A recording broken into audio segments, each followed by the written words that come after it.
The woman stepping off the stagecoach in Nevada City, California, on that scorching afternoon in July 1878, wasn't supposed to be there at all. Beatrice Jane Morrison clutched a worn leather satchel to her chest as her feet touched the dusty ground. Her dark blue traveling dress, already soaked with sweat from 3 days of rattling across the Sierra Nevada mountains. She had stolen someone else's identity, burned her past to ashes, and now she stood in a mining town that smelled of gold fever and desperation, pretending to be a bride for a man she had never met. The stagecoach driver handed down her trunk with a grunt, eyeing her with the sort of suspicion she had grown accustomed to over the past 2 weeks of running. Beatrice forced a smile and thanked him, then turned to survey the main street of Nevada City. The town sprawled across the hillsides like it couldn't quite decide whether it wanted to stay put or slide down into the valley below.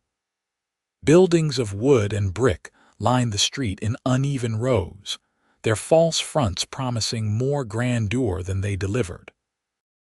Men moved purposefully between the general store, the assay office, and the saloons that seemed to outnumber every other establishment 3-to-1. She had approximately 10 minutes, she calculated, before someone came looking for Elizabeth Jane Porter, the actual mail-order bride who was supposed to arrive on this stagecoach. Elizabeth was currently recovering from a broken leg in Sacramento, having taken a nasty fall down a hotel staircase 3 days ago.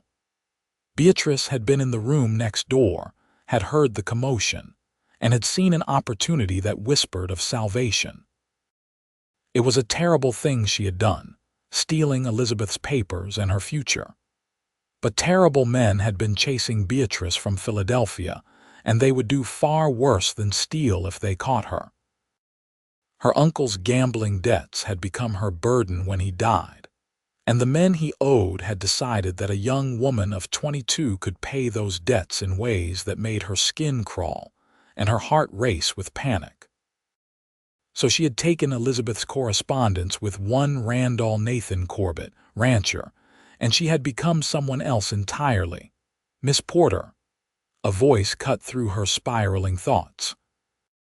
Beatrice turned to find a man approaching, but he was not the man whose photograph she had seen in Elizabeth's letters. This man was younger, maybe 18 or 19, with an awkward gangliness that suggested he hadn't quite grown into his height yet. He had sandy hair that stuck up in several directions despite obvious attempts to slick it down, and his shirt was buttoned wrong. "I'm Tommy, madam, Tommy Watts. I work for Mr. Corbett at the ranch. He sent me to fetch you." The young man's face flushed red as he spoke, and he wouldn't quite meet her eyes. Relief and dread warred in Beatrice's chest. At least Corbett hadn't come himself, which gave her more time to prepare for the inevitable confrontation. "Thank you, Tommy. I appreciate you making the journey." "Oh, it's nothing, madam. Just a couple hours by wagon. I got it right over here." He gestured to a sturdy-looking wagon hitched to 2 horses, then hurried to grab her trunk. He was strong despite his youth, lifting the heavy trunk into the wagon bed without much struggle. Beatrice climbed onto the wagon seat, her heart hammering so hard she was certain Tommy could hear it. This was truly it then. She was committed to this course of action now. There would be no more running after this, one way or another. The wagon jolted into motion, and Nevada City began to fall away behind them. Tommy kept up a steady stream of nervous chatter as they traveled, clearly uncomfortable with silence. He told her about the ranch, about how Mr. Corbett ran cattle and had built the place up from nothing over the past 8 years. He talked about the other hands, about the housekeeper who had quit last month, about the mountains and the weather and anything else that seemed to pop into his head. Beatrice only half listened, her attention caught by the landscape. The mountains rose around them in waves of green pine and gray rock, majestic and indifferent. Wildflowers dotted the meadows they passed, splashes of purple and yellow and white. It was beautiful in a way that made her chest ache. She had lived her whole life in Philadelphia, surrounded by brick and cobblestone, breathing air thick with coal smoke and industry. This was something else entirely. "Mr. Corbett, he's a good man," Tommy said suddenly, and something in his tone made Beatrice focus on him. "I know some folks say he's hard, and I suppose he can be, but he's fair. He took me on when I didn't have nowhere else to go, taught me everything about ranching. I wanted you to know that, in case you were nervous or anything." "Thank you, Tommy. That's kind of you to say." Beatrice's voice was steady despite the fear coiling in her stomach. What would happen when Corbett realized she wasn't Elizabeth Porter? Would he send her back to Nevada City? Would he alert the authorities? Would word somehow make it back to Philadelphia? The sun was sinking toward the mountain peaks when they finally turned off the main road onto a narrower track. Another half hour brought them to a gate made of rough timber, and beyond it, Beatrice could see the ranch buildings nestled in a valley between two ridges. The main house was larger than she had expected, built of logs and stone with a wide porch wrapped around the front. Several outbuildings dotted the property, including a substantial barn, a bunkhouse, and various sheds. Cattle grazed in the fields beyond, dark shapes against the golden grass. "Welcome to the Corbett Ranch, madam," Tommy said with obvious pride. As the wagon rolled up to the main house, the front door opened and a man stepped out onto the porch. Beatrice's breath caught. Randall Nathan Corbett was 30 years old according to his letters, and he looked every day of it in the best possible way. He was tall and broad-shouldered, built like a man who worked hard with his hands every day of his life. His hair was dark brown, almost black, and hung a bit too long as if he kept forgetting to get it cut. He had a strong jaw shadowed with stubble, and even from this distance, Beatrice could see that his eyes were a startling light color against his sun-bronzed skin. He wore simple ranch clothes, a blue cotton shirt and worn denim pants, with scuffed boots and a leather vest. He was, objectively speaking, one of the most attractive men Beatrice had ever seen. This did not help her nerves at all. Randall stepped down from the porch as Tommy brought the wagon to a halt. He moved with an easy confidence, a man comfortable in his own body and his own space. His eyes, which Beatrice now saw were a pale gray blue, fixed on her with an intensity that made her want to look away. "Miss Porter," he said, and his voice was deep, rougher than she had expected. "Welcome. I hope the journey wasn't too difficult." "Thank you, Mr. Corbett." Beatrice accepted his hand as he helped her down from the wagon. His palm was calloused and warm, his grip steady and strong. The journey was long, but Tommy was excellent company. Tommy beamed at the compliment as he climbed down to unload her trunk. "Good," Randall said, still watching her with those unsettling eyes. "You must be tired. I will show you to your room and then we can have supper. We can talk about the arrangements after you have rested." The arrangements. The wedding arrangements, presumably. Beatrice's stomach twisted, but she nodded. That would be lovely. Inside, the house was surprisingly well appointed. The main room had a large stone fireplace, sturdy furniture that looked handmade but well crafted, and windows that let in the fading sunlight. It was clean, which surprised her given that Tommy had mentioned the housekeeper quitting.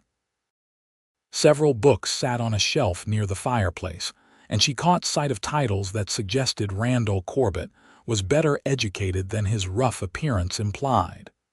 "Your room is upstairs," Randall said, leading the way up a solid wooden staircase. "There are 3 bedrooms. Mine is at the end of the hall. Yours is here." He pushed open a door to reveal a simply furnished but pleasant room, a bed with a patchwork quilt, a dresser, a washstand with a pitcher and basin, and a window that looked out over the valley. "Tommy will bring up your trunk. It is lovely." "Thank you." Beatrice stepped into the room, grateful for even this small space of her own. Randall lingered in the doorway. "I want you to know that I understand this arrangement is unusual. I know we are strangers. I will not press you into anything you are not comfortable with. We will take things slow, and we will get to know each other properly before we make any final decisions." The kindness in his words made guilt rise hot and bitter in Beatrice's throat. He was being decent and considerate, and she was lying to him with every breath. "That is very understanding of you. Come down when you are ready. Supper will be simple, I am afraid. Cooking is not my strongest skill." He offered a small smile, the first she had seen from him, and it transformed his face entirely. Then he turned and headed back downstairs, his boots heavy on the wooden steps. Beatrice closed the door and leaned against it, her legs suddenly weak. What had she done? This man seemed good, seemed honorable, and she was going to hurt him with her deception. But what choice did she have? If she confessed now, he would send her away, and she would be vulnerable again, exposed. The men from Philadelphia might still be looking for her. They might have connections, might have ways of finding her. No, she had to maintain this fiction, at least for a while. At least until she was certain she was truly safe. She washed her face and hands in the basin, changed into a simpler dress of gray cotton, and pinned her dark brown hair back more securely. Her reflection in the small mirror over the dresser showed a pale face with two wide hazel eyes and a mouth pressed into a thin line of worry. She forced herself to relax her expression, to breathe deeply. She could do this. She had to do this. Downstairs, she found Randall in the kitchen, a room that extended off the back of the main living area. He was slicing bread with more concentration than the task seemed to require, and a pot of something bubbled on the cast iron stove. "Can I help?" Beatrice asked. "If you would like." "I made stew yesterday, so I am just heating it up. There is butter in the cold box if you want to set the table." He gestured to a small ice box in the corner. They worked in silence for a few minutes, a surprisingly comfortable silence. Beatrice found plates and utensils, located the butter, and set two places at the sturdy kitchen table. Randall ladled out the stew, which smelled rich and savory, and they sat down across from each other. "How long have you lived here?" Beatrice asked after a few bites. The stew was actually quite good, thick with beef and vegetables. 8 years. I came to California in 1870, worked in the mines for a while, but I hated being underground, saved up enough to buy this land and some cattle and built it up from there. He broke off a piece of bread, his hands dwarfing the slice. "It was hard at first, but the ranch has done well the past few years. You built the house yourself, most of it, had some help with the heavy timber, but yes, mostly myself." There was quiet pride in his voice. "I wanted something that would last, something permanent. The word hung in the air between them, weighted with meaning. Beatrice swallowed hard. "It is a beautiful home." "What about you?" Randall leaned back in his chair, studying her. "Your letters said you were from Boston." "What made you decide to come west, Boston?" Elizabeth was from Boston. Beatrice scrambled to remember the details from the letters she had read. "I wanted a fresh start, a new beginning. The city felt too crowded, too closed in. No family keeping you there. No. My parents died several years ago." That, at least, was true for Beatrice herself. Her parents had died when she was 18, leaving her in the care of her uncle, a man who loved gambling more than he loved his niece. "I was alone. This seemed like an opportunity." Something shifted in Randall's expression, a softening around his eyes. "I understand that. Being alone. I came west for similar reasons. My father was not a good man, and when my mother died, there was nothing keeping me in Missouri." They looked at each other across the table, and for a moment, Beatrice felt a connection spark between them, a recognition of shared pain. Then guilt crashed over her again, reminding her that she was building this connection on a foundation of lies. "I should be honest with you about my expectations," Randall said, setting down his spoon. "I asked for a mail-order bride because I want a partner, someone to build a life with. I am not looking for a servant or a decoration. I can cook and clean well enough for myself. What I want is someone to share this place with, someone to talk to at the end of a long day, someone who will be there when the winters get lonely. I want a wife, a true wife, and eventually, if we are blessed, children. But all of that requires trust and respect, and those things take time. So I will not rush you. We will have a proper courtship, even if it is happening in a somewhat backward order." Beatrice's heart clenched. He was making it so much worse by being so decent. "That is very fair. We can be married at the church in Nevada City whenever you feel ready. Could be a week, could be a month, could be longer. It is up to you."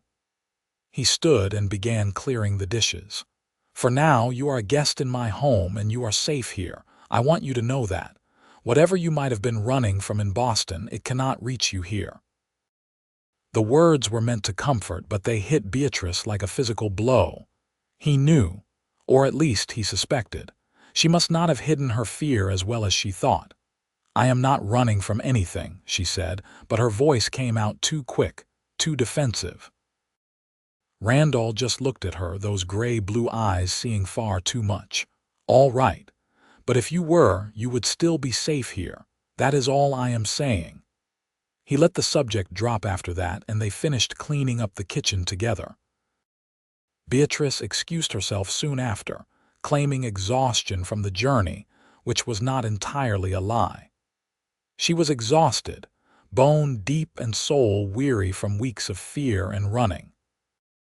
In her room, she unpacked her trunk by lamplight, carefully hanging the few dresses she owned and arranging her meager possessions in the dresser. At the very bottom of the trunk, wrapped in a spare petticoat, she found the small pistol she had purchased in Sacramento. It was a Remington Derringer, small enough to hide but deadly enough at close range. She had never fired it, had no idea if she would even be able to when it came down to it, but having it made her feel slightly less helpless. She slid it into the drawer of the bedside table, then changed into her nightgown and crawled under the quilt. The bed was comfortable, the mattress stuffed with something that felt like straw and feathers. Through the open window, she could hear the sounds of the night, so different from the city. Cattle lowing in the distance, the wind moving through the pines, an owl calling out, hunting, and underneath it all, the sound of Randall moving around downstairs, the creak of floorboards, the soft thud of a door closing. Beatrice closed her eyes and tried not to think about the man below, tried not to feel the way her heart had jumped when he smiled, tried not to acknowledge the safety she had felt, however briefly, in his presence. She was still lying to him, still using him. And when he found out the truth, whatever fragile thing might have grown between them would shatter. But tonight, for the first time in months, she fell asleep without fear. The next morning, Beatrice woke to sunlight streaming through her window and the smell of coffee drifting up from downstairs. She dressed quickly in a serviceable dress of brown cotton, more practical than anything she had worn in Philadelphia, and braided her hair into a single plait down her back. When she came down to the kitchen, she found Randall already gone, but a plate of biscuits sitting on the table with a note written in careful, blocky handwriting. "Out with the cattle. Help yourself to breakfast. Back by noon. R." Beatrice ate 2 of the biscuits, which were surprisingly good, and drank coffee strong enough to wake the dead. Then she wandered through the house, learning its layout. Besides the kitchen and main living area downstairs, There was a small room Randall seemed to use as an office, with a desk covered in papers and ledgers. She did not snoop, though she was tempted, and instead moved on to explore the rest of the ground floor. Everything was clean and orderly, the mark of a man who lived alone and kept his own house. There were small touches that spoke to who Randall was. A pipe and tobacco pouch on the mantel, well used but cared for. The books on the shelf, which ranged from practical manuals on animal husbandry to worn copies of Shakespeare and Dickens.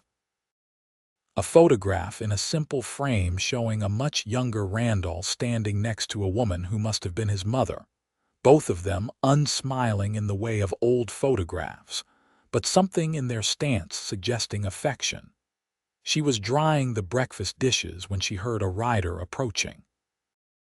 Tensing, Beatrice moved to the window and peeked out, relaxing only slightly when she saw it was Tommy on horseback.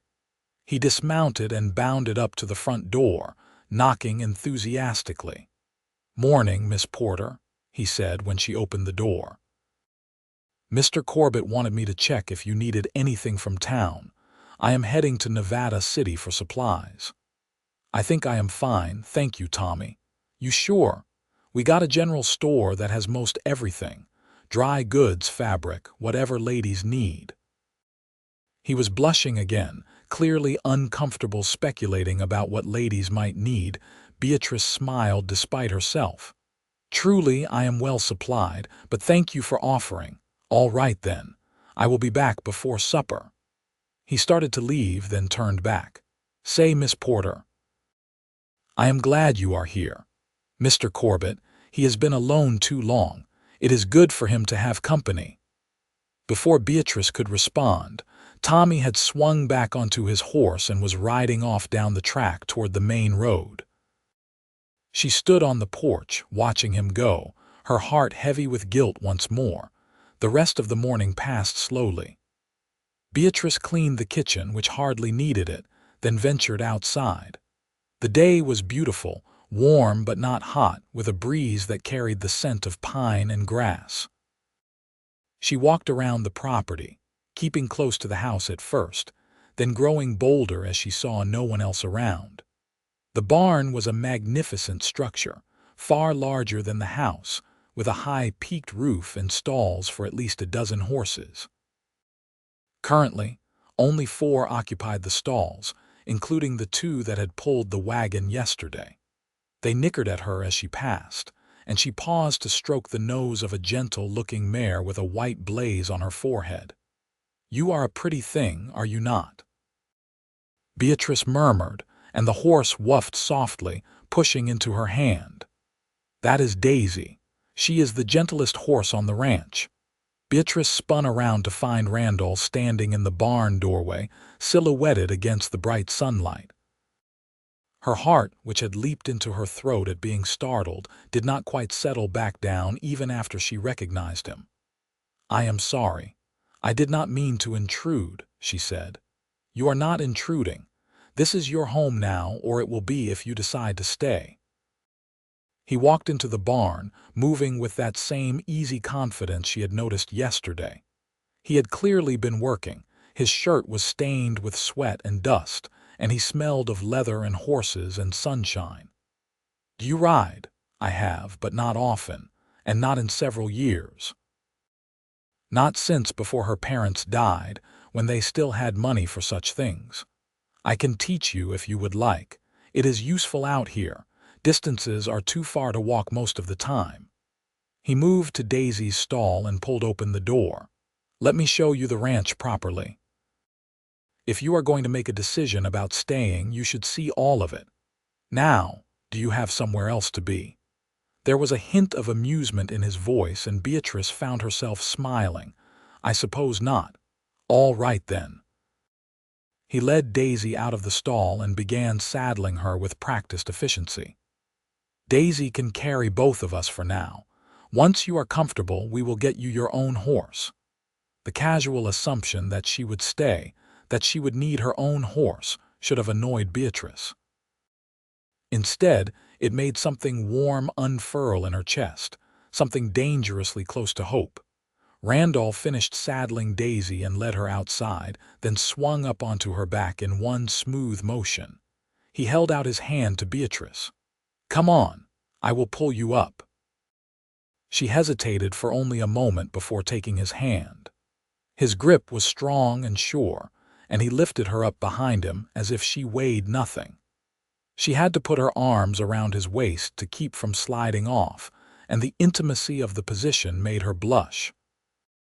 "Hold on tight," Randall said, and then they were moving. He took her around the ranch at an easy walk, pointing out landmarks and explaining how he managed the land. The cattle were out in the far pastures, several hundred head that were his livelihood. He had water rights to a stream that ran down from the mountains, which was more valuable than gold in this dry country. He showed her the vegetable garden behind the house, somewhat overgrown but still producing, and talked about his plans to expand it, to maybe get some chickens for eggs, to build a proper smokehouse. He talked about his plans for the future, and in every sentence, Beatrice could hear his love for this place, his pride in what he had built.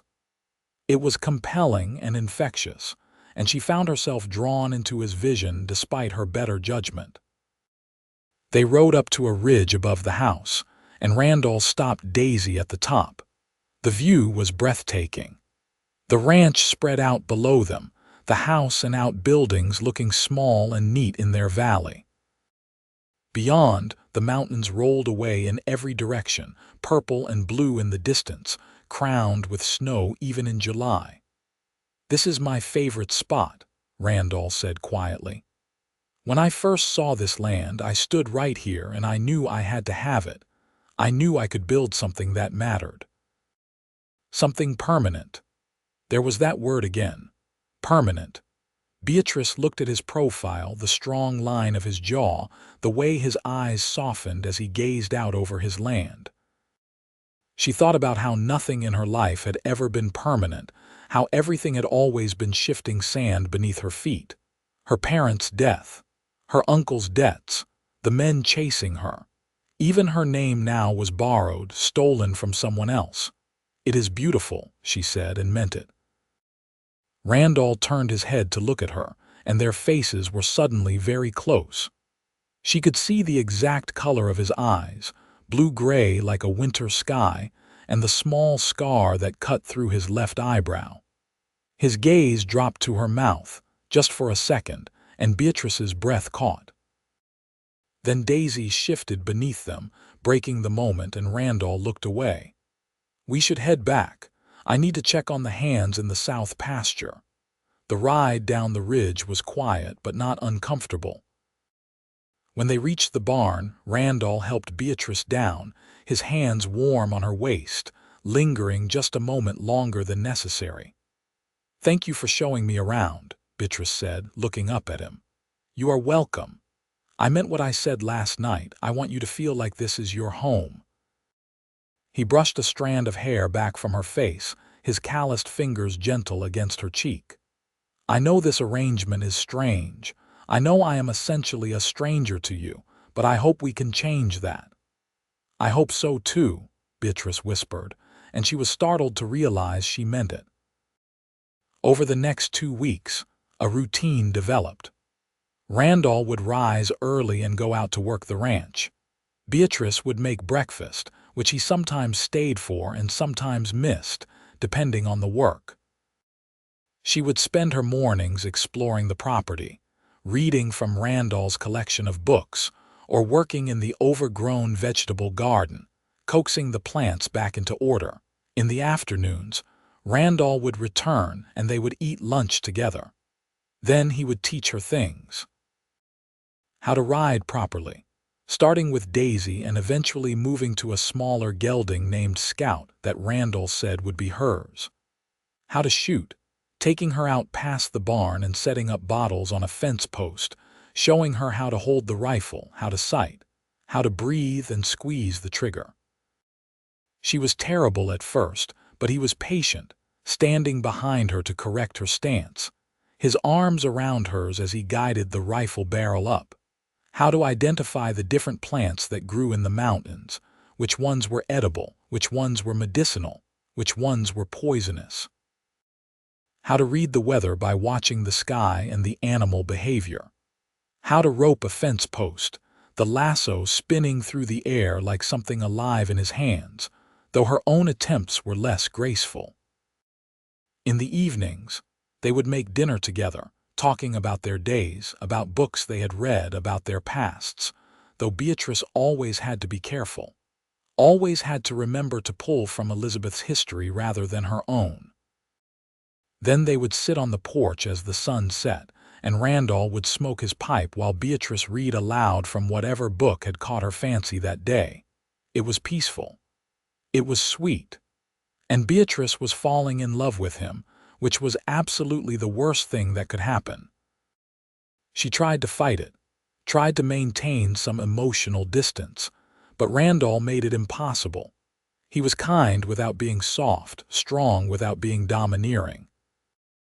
He listened when she talked, really listened, his full attention focused on her in a way that made her feel seen for the first time in her life. He made her laugh with dry observations about the ranch animals or stories about the other hands. He was endlessly patient with her stumbling attempts to learn new skills, and he looked at her like she was precious, like she was something worth protecting. One evening, 3 weeks after her arrival, they were sitting on the porch watching the stars emerge. The night was warm and clear, and the Milky Way sprawled across the sky in a river of light. "I never saw stars like this in Boston," Beatrice said without thinking, then froze. She had meant to say Boston. Elizabeth was from Boston, but Randall had heard the hesitation. "No," he said mildly. "I suppose all cities are similar in that way. Too much light, too much smoke." He was giving her an out, Beatrice realized. He had heard the slip, but he was not calling her on it. Her throat tightened with emotion. "Beatrice," Randall said quietly, and her heart stopped. "That is your real name, is it not? Beatrice." She could not breathe, could not think. "How did you? You talk in your sleep sometimes. I heard you one night when I was walking past your room. You were having a nightmare and you said your own name." He turned to look at her, his expression gentle. "I figured you would tell me when you were ready. I figured you had your reasons." "You knew," Beatrice felt light-headed. "You have known this whole time, not the whole time, about a week now." He reached over and took her hand, his thumb rubbing over her knuckles. "I do not care that you are not Elizabeth Porter. I care about the woman sitting here with me right now. The woman who brings me coffee in the morning exactly how I like it without me ever telling her. The woman who talks to the horses and pulls weeds from the garden and falls asleep with books on her face. The woman who tries so hard to hit those bottles even though she hates the noise the rifle makes. That woman, that is who I care about." Tears spilled down Beatrice's cheeks. "I am so sorry. I should have told you, I wanted to tell you, but I was scared." "What are you running from, Beatrice?" His voice was calm, steady, like he was gentling a spooked horse. "Tell me, let me help." And so she told him. Everything. About her parents' death, about her uncle's gambling, about the men he owed money to and how they had decided to collect his debt through her. About overhearing them discussing a brothel in San Francisco, about how they planned to sell her there to cover what was owed. About running, taking what little money she had hidden away, about the fear that followed her across the entire country, about Elizabeth Porter and the broken leg and the stolen papers. "I know it was wrong," Beatrice said, her voice breaking. "I know I am a terrible person for stealing her future. But I was so desperate and I saw a chance and I took it. I am sorry I lied to you. I am so sorry." Randall listened to all of it without interrupting, his hand never leaving hers. When she finally fell silent, he was quiet for a long moment, and Beatrice braced herself for his anger, his disgust, his rejection. Instead, he pulled her into his arms. "You are not a terrible person," he said fiercely, his mouth against her hair. You are a survivor. You did what you had to do to stay alive and safe, and I am glad you did because it brought you here, to me." Beatrice sobbed against his chest, her hands fisting in his shirt. "But Elizabeth had a broken leg and no way to make this journey. She would have had to write to me to cancel, and I would have been disappointed, but fine. You did not ruin her life. You saved your own." He pulled back enough to tilt her face up, his thumbs wiping away her tears. "And I am going to make sure those men never touch you. You are under my protection now. Mine, do you understand?" The possessiveness in his voice should have alarmed her. Instead, it made her feel safe in a way she never had before. "I understand," she whispered. "Good." He kissed her forehead, a gentle press of his lips that made her heart stutter. "Your name is Beatrice, Beatrice Jane Morrison. And that is who I want to marry, not some stranger from Boston, just you. You still want to marry me, more than ever." He smiled, that transforming smile that made him beautiful. "Though I think we should do it soon. I have been trying very hard to be a gentleman, Beatrice, but having you in this house, so close and yet not truly mine, it is driving me half mad." Heat flooded Beatrice's face, but it was not embarrassment. It was something else, something warm and wanting. "How soon?" "This Sunday. We can ride into Nevada City on Saturday, stay at the hotel, and be married at the church on Sunday morning." His eyes searched hers. "If that is what you want, if I am what you want." "You are," Beatrice said, and rose up on her toes to kiss him. It was her first kiss, and it was perfect. His lips were soft despite their roughness, gentle but sure. He cupped her face in his hands like she was something infinitely precious, and he kissed her like he had been starving for her. When they finally pulled apart, they were both breathing hard. "Sunday," Beatrice agreed. "Sunday," Randall confirmed and kissed her again.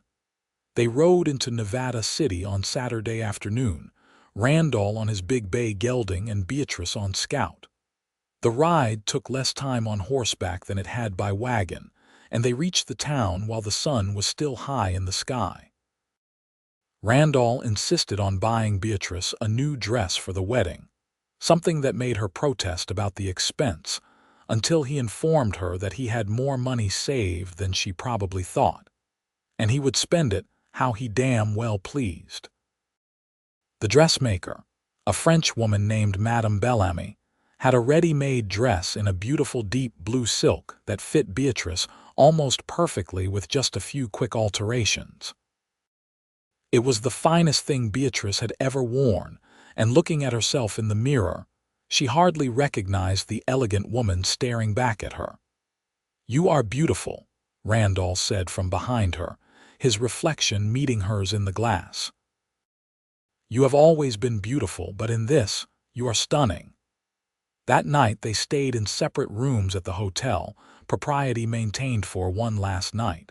Beatrice barely slept, excitement and nervousness warring in her chest. She was really going to do this. She was going to marry Randall, this man she had known for less than a month, this man who nonetheless felt like he had been part of her life forever. Sunday morning dawned clear and bright. Beatrice dressed with shaking hands, the blue silk whispering against her skin. She pinned her hair up carefully, wishing she had something more elaborate to do with it, but settling for a simple style with a few curls framing her face. She had no veil, no flowers, but when she looked in the mirror, she saw a bride. Randall was waiting for her at the bottom of the stairs, and the look on his face when he saw her made every bit of nervousness disappear. He was wearing a suit, black and perfectly tailored, with a crisp white shirt and a string tie. His hair was neatly combed for once, and he had shaved. He looked devastating. "Beatrice," he breathed, "you are perfect." "So are you," she said, and meant it. They walked to the church hand in hand, drawing curious looks from the people they passed. The church was a simple white building with a tall steeple, and the pastor was a kind-faced man in his 50s who greeted them warmly. Tommy was there, grinning from ear to ear to serve as witness. Madame Bellamy had also come, bringing her husband to serve as the second witness. It was a small group, but it felt right. The ceremony was brief but meaningful. Beatrice and Randall spoke their vows clearly and firmly, promising to love and honor each other for all their days. When the pastor pronounced them husband and wife, Randall kissed her with a passion that made Tommy whistle and the pastor cough pointedly. They signed the register as Randall Nathan Corbett and Beatrice Jane Morrison, soon to be Corbett. Beatrice felt a deep satisfaction seeing her real name written there, official and legal. She was not hiding anymore. She was choosing this life, this man, this future. After the ceremony, they had lunch at the hotel restaurant, a celebratory meal that Randall insisted on paying for even though Tommy and the Bellamys protested. Then they said their goodbyes, collected their horses, and began the ride back to the ranch, back home. The words settled into Beatrice's chest with a rightness that brought tears to her eyes. She had a home now. She had a husband. She had a place where she belonged. Randall kept looking over at her as they rode, a smile playing at the corners of his mouth. "What are you thinking about, wife?" "That I am happy," Beatrice said simply. "For the first time in a very long time, I am truly happy." "Good. I intend to keep you that way." When they reached the ranch, Randall dismounted and helped Beatrice down, but instead of setting her on her feet, he swung her up into his arms. She laughed, startled. "What are you doing, carrying my bride over the threshold? It is tradition." He grinned at her, boyish and delighted, and carried her up the porch steps and through the front door. Inside, he set her down gently, but he did not step away. His hand stayed on her waist and his eyes had gone dark with want. "We are married now. You are mine and I am yours." "Yes," Beatrice breathed. He kissed her then, deep and demanding, and she responded with equal passion. His hands moved to the buttons of her dress and she did not stop him. She had never been with a man, had no idea what to expect, but she trusted Randall completely. He was gentle with her, patient and thorough, taking his time to learn every inch of her body. He carried her upstairs to his room, the room that would now be theirs, and loved her with a reverence that made her weep. It was uncomfortable at first, then overwhelming, and finally transcendent. When it was over, they lay tangled together, skin against skin, and Beatrice felt like she had finally come home to herself. "I love you," Randall murmured against her temple. "I know it is fast, but I do. I love you, Beatrice." "I love you too," she whispered back, and knew with absolute certainty that it was true. The first few months of their marriage were a blissful haze of learning each other, building their life together. Beatrice took over more of the household duties, not because Randall expected it, but because she wanted to. She learned to cook the foods he loved, to keep the house the way she liked it, to manage the small kingdom of their home with efficiency and pride. She also learned more about ranching. Randall taught her to keep the books, and she discovered she had a head for numbers and organization. She took over managing the finances, tracking expenses and income, planning for the future. Under her management, the ranch became even more profitable. She became a capable rider, comfortable on scout and increasingly adventurous in where she would go. She would ride out to bring Randall lunch in the far pastures, or simply to see him, to steal a kiss under the wide open sky.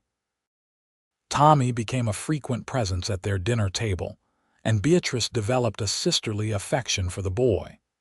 He was sweet and earnest, and he clearly adored both of them. 3 other hands worked the ranch, men who lived in the bunkhouse and kept mostly to themselves, but who greeted Beatrice respectfully when they saw her. She learned their names, made sure they were fed well, and gradually earned their loyalty and respect. But despite the happiness, despite the peace, Beatrice could not quite shake the fear that it would all be taken away. She had nightmares sometimes, dreams of being dragged back to Philadelphia, of losing everything she had found. She would wake gasping, and Randall would hold her, whispering reassurances until she calmed. "They will not find you," he would say. "And if they do, they will have to go through me, and I promise you that will not end well for them." His fierce protectiveness should have been unsettling, but it made Beatrice feel cherished instead. Winter came, blanketing the ranch in snow and driving the cattle down from the high pastures. The work was harder, more demanding, and Randall came home exhausted most nights. But they were together, and that made everything bearable. Beatrice spent the long winter evenings knitting, sewing, reading, and planning. She wanted to expand the vegetable garden come spring. She wanted chickens, maybe some goats. She had ideas for improving the efficiency of the ranch operations, ideas that Randall listened to seriously and often implemented. She also started to suspect that she might be pregnant. She waited to be sure, watching for the signs, trying not to get her hopes up. But when her monthly courses failed to arrive for the third month in a row, and she started feeling queasy in the mornings, she knew. She told Randall on a cold February night, curled up with him in their bed. "I think I am going to have a baby." He went very still. "You think?" "I am fairly certain. I have missed my courses for 3 months now, and I have been sick in the mornings." She bit her lip, suddenly nervous. "Are you happy?" In answer, Randall rolled over and pulled her into his arms, holding her so tight she could barely breathe. "Happy?" "Beatrice, I am more than happy. I am delighted, terrified but delighted." She laughed, relief flooding through her. "I am terrified too, but also so excited." "A baby," Randall said wonderingly. "Our baby." He placed his hand on her still flat stomach. "When?" "Late summer, I think." "August or September. We will need to prepare. We will need cradle, clothes, blankets." He was already planning, his mind racing ahead. "We should bring in a woman from town to help when your time comes. Or maybe we can convince Madame Bellamy to stay for a few weeks." "We have time," Beatrice said, laughing at his enthusiasm. "Months yet." But she was touched by his excitement, by how immediately and completely he embraced the idea of fatherhood. Over the following months, as Beatrice's belly grew, Randall became almost comically protective. He did not want her riding anymore, did not want her lifting anything heavy, barely wanted her walking too far from the house. She tolerated it with amused patience, understanding that his protectiveness came from love and fear of loss. He talked to her belly every night, telling their unborn child about the ranch, about the mountains, about all the things he would teach them. It made Beatrice's heart overflow with love every single time. Spring came, bringing wildflowers and new calves and endless work. Beatrice worked in her expanded garden, coaxing vegetables from the earth despite her growing belly. Randall built a chicken coop, and they acquired a dozen hens that Beatrice named and treated like pets. The baby moved inside her, tiny flutters at first and then strong kicks that made her gasp. Randall would put his hand on her belly and wait patiently to feel the movements, his face lighting up every time the baby kicked against his palm. "Strong," he would say approvingly. "Good and strong." "Just like their father," Beatrice would reply, and he would kiss her, tender and sweet. But in late May their peace was shattered. Beatrice was in the garden, harvesting lettuce for dinner, when she heard horses approaching. She straightened, shading her eyes against the afternoon sun, expecting to see Randall or one of the hands. Instead, she saw 3 strangers riding up the track toward the house.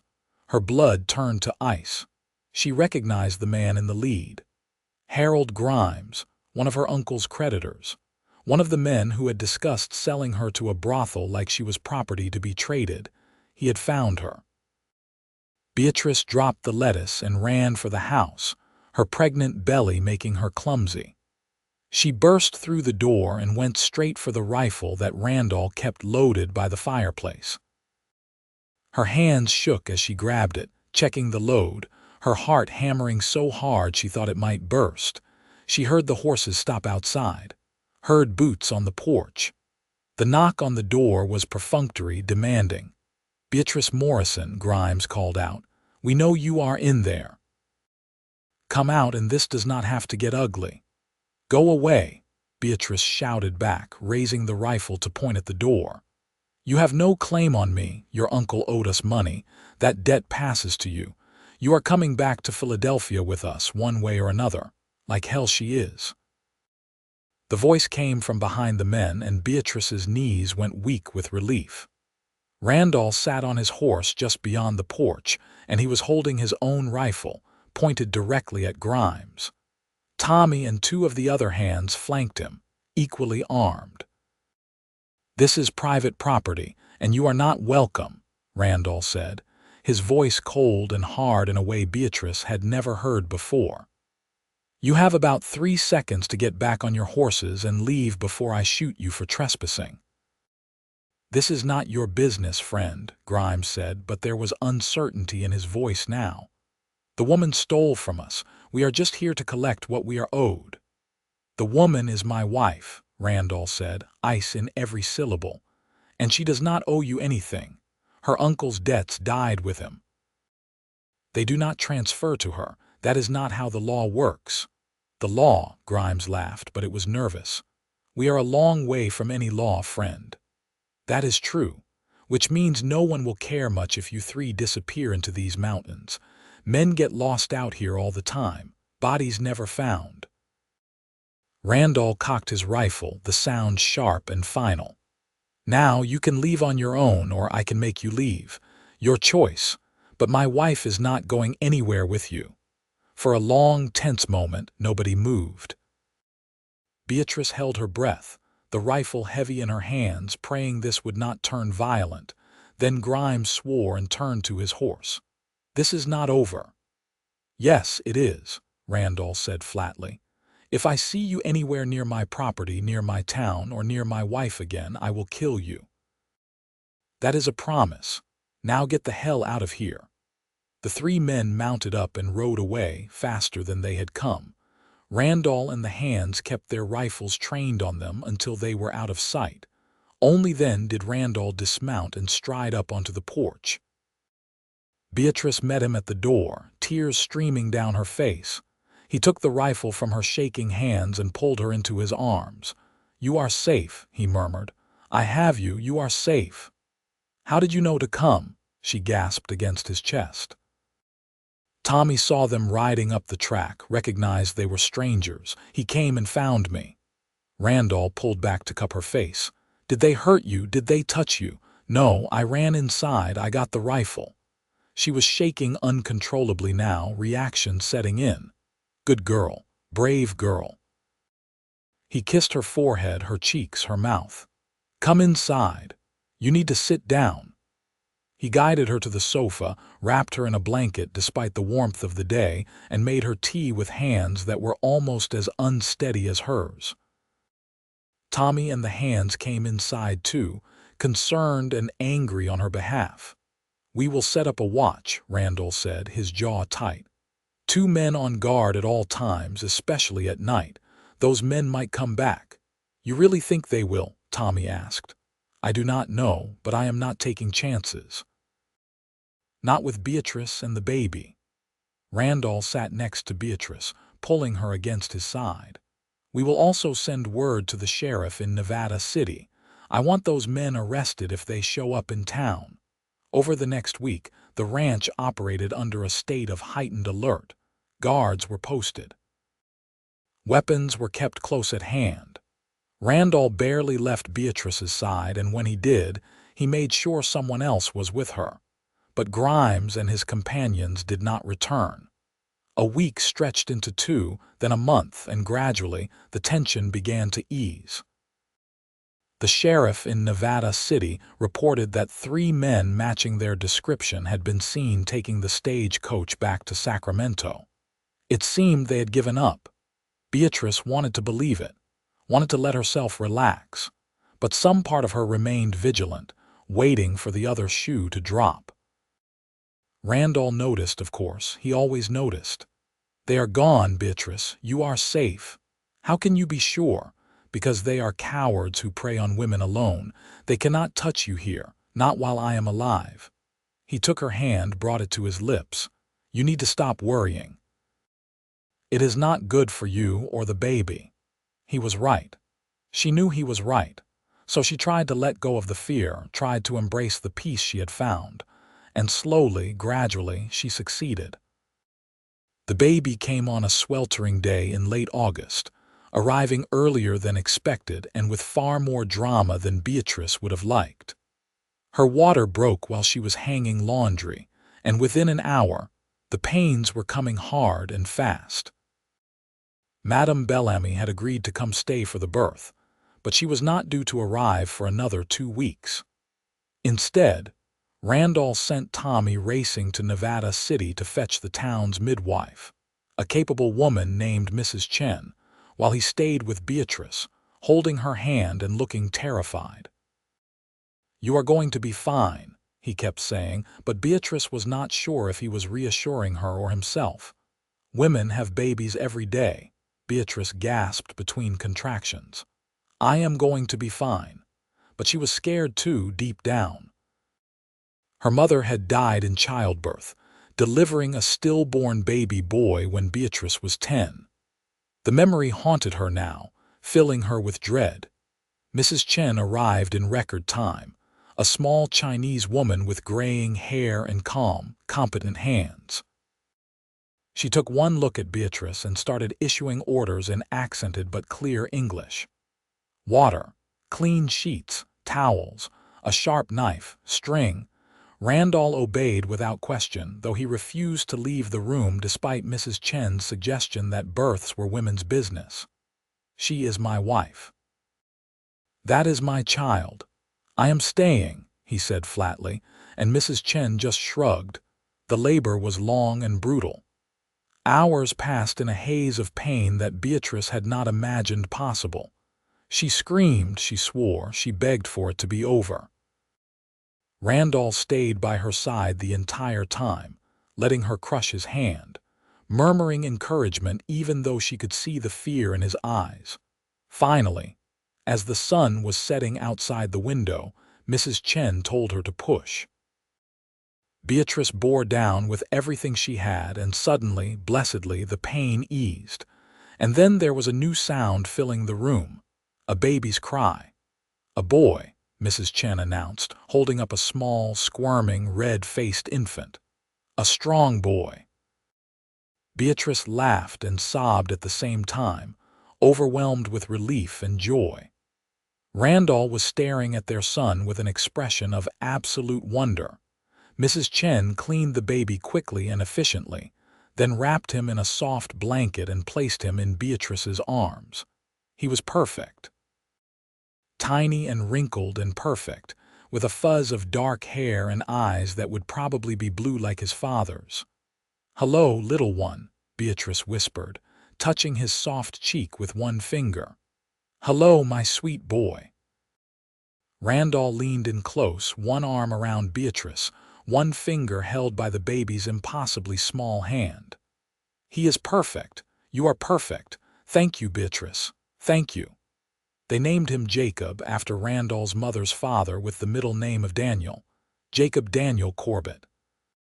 He was 8 pounds of demanding, crying, perfect humanity, and Beatrice loved him with a fierceness that startled her. Randall was a devoted father from the very first moment. He changed diapers without complaint, walked the floors with Jacob when he cried, sang lullabies in his rough, off-key voice. He built a beautiful cradle from pine wood, carved with intricate designs. He was endlessly patient, endlessly gentle, endlessly amazed by this tiny person they had created. "I cannot believe we made him," he would say, watching Jacob sleep. "Cannot believe something this perfect came from us." "He has your eyes," Beatrice would reply, because even at just a few weeks old, it was clear that Jacob had inherited his father's blue-gray gaze. "But your stubbornness," Randall would counter, grinning. "Listen to how he yells when he wants something. That is all you." The first year of Jacob's life passed in a blur of sleepless nights and overwhelming love. The ranch continued to prosper. Beatrice managed to balance motherhood with her other duties, often with Jacob tied to her back in a sling while she worked in the garden or managed the household accounts. Tommy was completely besotted with the baby, asking to hold him every chance he got and making faces that delighted Jacob once he was old enough to laugh.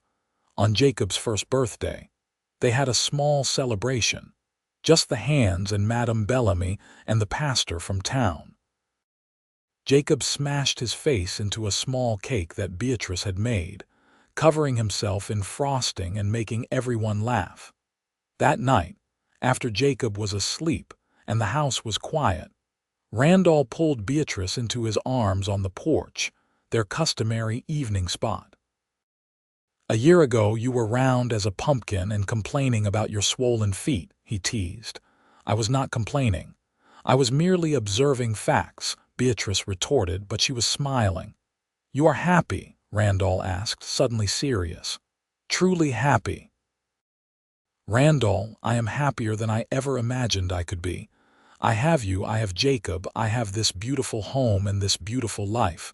How could I be anything but happy?" "Good." He kissed the top of her head. "Because I want to give you more. More children if you are willing. More years. More everything." "I would like that," Beatrice said softly. "I would like more of this life with you," and she got her wish. 2 years after Jacob was born, Beatrice delivered twin girls, much to everyone's shock. Mary and Hannah, identical down to the cowlicks in their black hair, with their mother's hazel eyes and their father's stubborn chin. They were double the trouble and double the joy.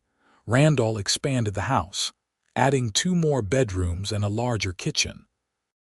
The ranch continued to grow, requiring more hands, more cattle, more of everything. They built a schoolhouse on the property, hiring a teacher from Nevada City to educate not just their own children but the children of the ranch hands and neighboring ranches. Jacob grew into a serious, thoughtful boy who loved the ranch and followed his father everywhere. The twins were wild and fearless, climbing trees and riding horses almost before they could walk properly. Beatrice often found herself chasing after them, her heart in her throat, while Randall just laughed and said they were fine. 2 more children followed, a boy named Thomas that they called Tom, and finally, another girl named Sarah. 5 children in 10 years of marriage, and Beatrice loved every chaotic, exhausting, wonderful moment of it. They were not wealthy by the standards of the world, but they were comfortable and secure. The ranch provided well for them.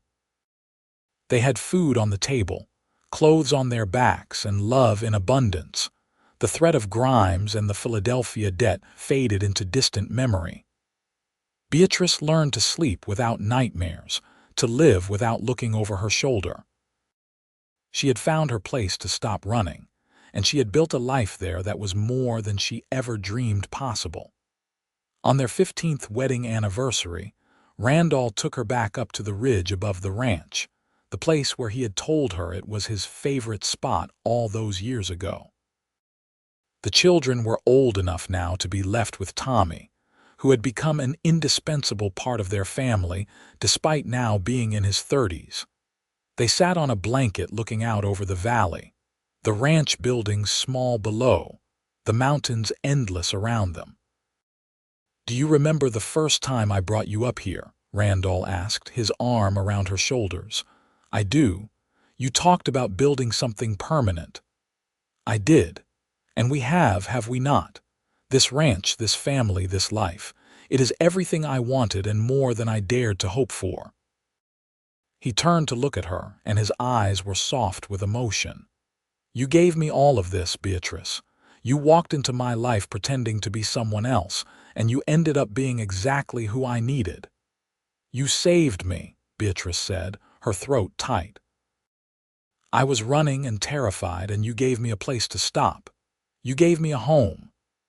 We gave each other a home, Randall corrected, and kissed her, sweet and familiar and still capable of making her heart race after all these years. They made love there on the ridge, under the wide open sky, just the two of them and the mountains and the life they had built together. The years continued to pass, bringing changes and challenges. Jacob grew into a young man and eventually married a girl from town, bringing her home to the ranch and building a house of his own on the property. The twins married as well, Mary to a rancher from the next valley over, Hannah to a teacher from Nevada City. Tom showed an interest in the business side of ranching and took over managing the books from Beatrice, bringing new ideas about breeding and land management. Sarah remained at home the longest, studying to become a teacher herself. Randall's hair went gray, then white. Beatrice's face lined with wrinkles earned from years of laughter and sunshine. They slowed down, handing more of the work to their children and grandchildren, of which there were many. But they never stopped taking their evening walks, never stopped sitting together on the porch at sunset, never stopped reaching for each other in the night. On a cool autumn evening when Randall was 63 and Beatrice 55, they sat on the porch wrapped in a shared blanket, watching their grandchildren play in the yard. Jacob's children, Mary's children, Hannah's children, Tom's children, all running and shrieking in the twilight. "We did well," Randall said quietly. "We did," Beatrice agreed. Any regrets? She thought about it, really thought about it. About the lies she had told at the beginning, about the life she had left behind, about all the choices that had led her to this moment. Not a single one. You. Only that I did not meet you sooner. I wish we had more years. We have had plenty of years, and we will have more still. She kissed his weathered cheek. "I'm not done with you yet, Randall Corbett," he laughed, the sound warm and rich. "Good, because I am not done with you either." They sat together in comfortable silence, watching the sun paint the mountains gold and red and purple, watching their legacy run and play and laugh. Beatrice thought about the terrified woman who had stepped off that stage coach so many years ago, pretending to be someone she was not, running from a past that threatened to destroy her. She thought about the cowboy who had seen through her lies and loved her anyway, who had given her safety and partnership and a place to call home.